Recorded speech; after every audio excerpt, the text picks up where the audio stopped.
महाराष्ट्र राज्याचे उपमुख्यमंत्री कैलासवासी अजितदादा पवार यांचं जे काल अपघाती निधन झालेलं आहे, याच्याकरता सिंदखेडा शहराने उत्स्फूर्तपणे बंद पाळलेला आहे।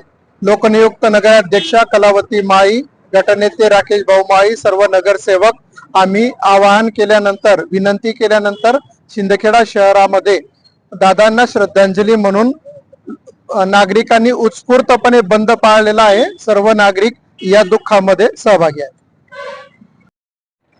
खरं बघितलं गेलं तर दादा जे काही नेतृत्व होतं ते फुले शाहू आंबेडकरांना मानणारं होतं। ज्या दिवशी पहिल्यांदा दादांना भेटणं झालं आणि दादांचं एकच म्हणणं होतं की राकेश दादांना बोलले होते की सिंदखेडा शहरामध्ये कुठलीही निधीची आम्ही कमतरता भासू देणार नाही, आणि आज ते दादा सिंदखेडा शहराला पोरकं करून गेलेले। खऱ्या अर्थाने बघितलं गेलं तर दादा हे कुठल्या एका जाती समूहाचे नाही होते। दादा हे संपूर्ण महाराष्ट्रावर आणि देशावर प्रेम करणारे होते, आणि आज ते आपल्यातनं निघून गेलेले आहेत।